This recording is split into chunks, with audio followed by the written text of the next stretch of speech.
Hey, what's up, everybody? It's ya boy Fixin, coming at you with another trade tip video. So I just had a really pleasant conversation with another player slash trader on RL Garage, and it piqued a little bit of advice inside of me because I was giving him some advice and he was telling me what he's doing, how we're trying to make profit on RL Garage and in Rocket League. So I just figured I'd share it with you before it leaves my mind. Um, so the first thing is that came up that was big. So okay, we'll start off with this. This user we were talking about how we're making profit, and he was saying that he's buying tight white octanes, not striker, just normal tight white octanes, titanium white octanes, for what do you say, like 8,800 to 9,000, and then selling for basically he's making like 400 profit off something that's gonna cost him 8,800 to 9,000 cred.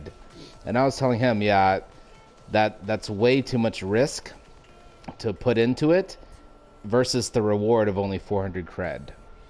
So maybe the title of this video will even be risk versus reward in trading. But yeah, so you kind of want to balance how much you put into an item, because you want to, if you're going to put a lot in, like for example, if I'm going to put 8,000 cred into an item, I want to make at least 2,000 cred profit, at least. I would say 3,000 to 4,000, like a beta nugget. You know, you can sell them. Last time I sold one, I don't know if this is the case anymore, but last time I sold one was for 14,000 cred. So you want to buy that thing for around 10,000 cred, right? You want to make the reward worth the risk.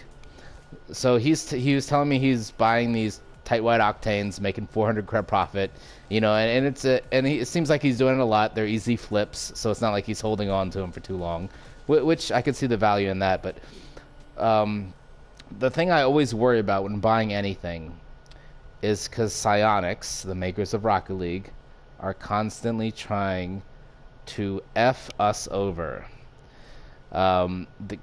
by coming out with items in shop. You know, I don't know if you've ever bought an item and then it came out in the shop and then the value immediately dropped, and then you're just like, well, you feel bad, right? And they're also coming out with drops. They're coming out with drops all the time. You know, they destroyed the value of Dune Racer. They destroyed the value of Emeralds. And also, I get it. Then everyone gets to play with it, and that's fine. You know, I understand it. But what we're trying to do, we're not here to complain about them destroying the value of items. We're here to talk about how to manage the risk versus how much you can get back, the reward, right? So even like beta nuggets and all these alpha caps and you know all these southern, eastern, northern decals, right? I hesitate to buy any of them because unless you're going to flip them immediately, I would hesitate to stock up on any of those things. But you know, a flip here now is fine. But you really got to think about it. Like, okay, so this guy's making 400 profit off tight white octanes. He's investing 9,000, or average of 9,000 into each. I mean, you can make 400 profit off of just buying an RLCS 2122 for 10 to 50 cred and selling it for 200 cred. That's 150 right there, right? Do that 2 more times, boom. Easy profit, 400 profit with a very little risk, right? So this is my tip for the day, or for the week, or until I get on and talk again. But so for me right now, the only high-priced, most of my profit comes from low-priced items. I call them the bread and butter items, right? Cristiano, Pearlescent Matte, Anodized Pearl, Shisa, Galefire, Suji, Racer, Decal, you know, all these RLCS items, but I buy them for real low. The RLCS 2122s, I buy them for like 10 cred each. I think I just now put them up to 20 cred each just because I'm running out of stock, so I'm trying to restock on them. Dune Racer is buying...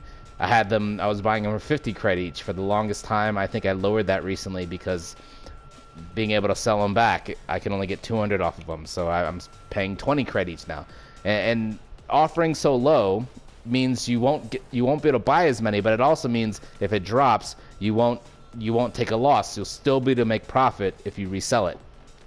So the high priced items that I'm buying right now, let's see, high priced items are tight white mainframe striker, tight white Zomba striker. Well, by the way, so the tight white mainframe striker, I'm buying and selling. I'm buying it so I can make at least 3,000 profit off of it.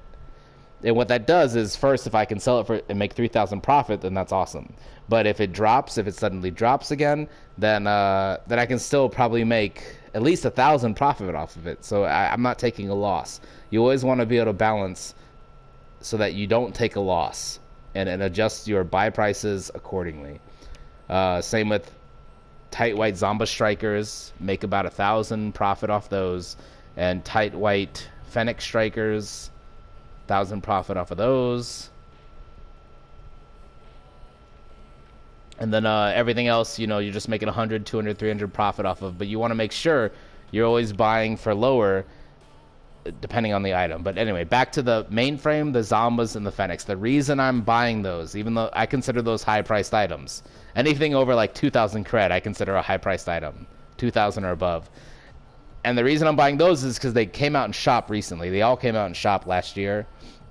So I'm going to guess that Psionics doesn't put them out in shop again soon, right? So now Dominus, tight white Dominus, they came out in shop twice already last year. So that's kind of like an outlier, but it's something to think about. So when people are investing in tight white octanes, I personally, I'm not investing in any tight white octanes right now, because we've already seen Fennec come out. We've seen Dominus come out twice. It's only a matter of time before they put octane out, in my opinion. But that logic can be used for any item in Rocket League. So that's my point, is I wouldn't buy high-priced items to make profit. What I would do is buy the bread and butter items, the stuff you see me buying and selling every day, and just making 100 cred profit off each one. I mean, do 10 of them, you got 1,000 cred profit right there with very low risk, because none of that stuff's going to drop. It can't drop any lower than it already is, theoretically. Yeah, so that's the tidbit I wanted to share with y'all. Is I would not invest in high-priced items to try to make profit. I would stick with the lower-priced items that you can sell and make at least 100 profit off of, and then the higher-priced items, if you want to dabble in that and make catch a big fish and make like 200 or 2,000, 1,000, 2,000, 3,000 cred profit off something, then you need to really think about: is this going to come out in shop? Has it ever come out in shop? Has it ever come out in drops? Might it come out in drops? Because it seems like what Psionics is doing, they're making it so these higher priced items are going to be more accessible to people. Now, I don't know if it's going to go all the way back to Alpha Cap and Beta Boost and all these, Beta Nugget, whatever it is, Alpha Boost, but it seems like they're trying to make all these items more available to the public, which means it's going to drop down the values of them. So that's something you really need to keep in mind. So I think that's it. I just want to share this with y'all real quick. I love y'all. Thanks for the subs. Let's get to 1K, and then we'll do some giveaways. Y'all take care now. Have a great night.